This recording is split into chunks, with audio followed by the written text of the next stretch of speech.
November 10th, 2025. For 5 days, we lived in a state of uneasy truce with the quarantine. We were prisoners, yes, but we were prisoners with electricity. The television still worked, broadcasting news from a world that no longer included us. Refrigerators hummed.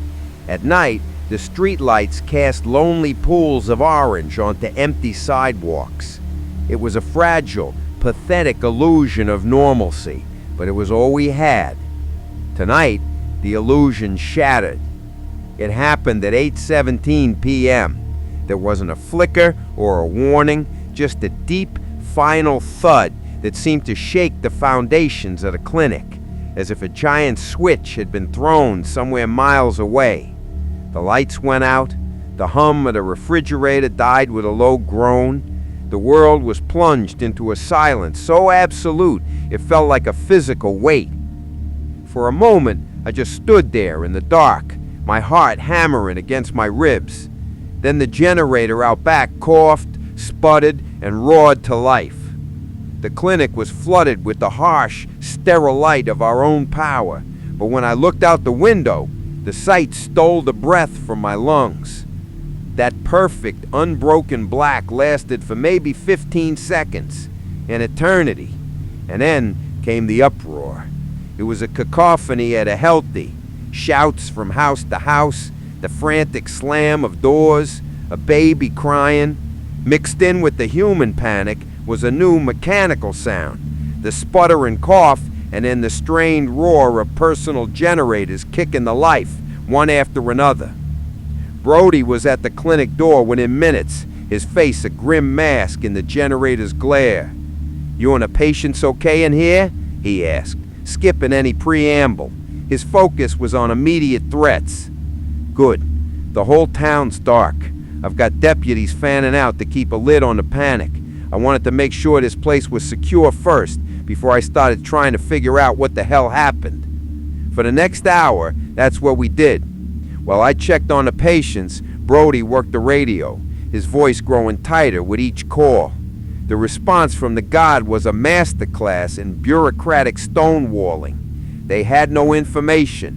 They were not authorized to send a repair crew. They would escalate the request. It was a slow, agonizing death by procedure. The final answer came just after 10. A clipped, official voice came over Brody's radio, stating that since the damage was located inside the contagion zone, per federal emergency protocols, no outside personnel were permitted to enter.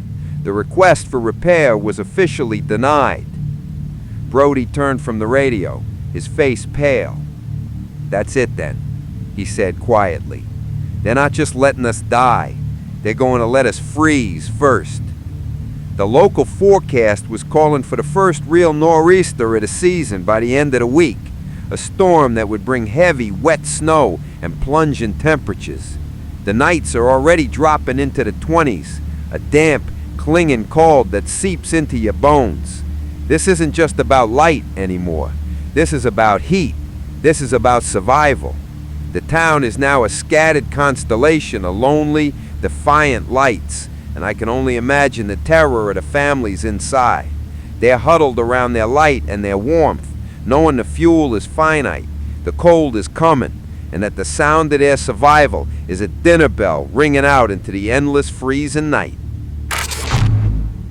My analysis of this is ongoing, but your perspective is a huge part of this project. The best way for you to log your reaction is to hit the like button. It's a simple, binary piece of data for me, but it's incredibly useful. And I'm genuinely curious about your theories. What did you feel? Please, post your thoughts in the comments. I am processing all of them.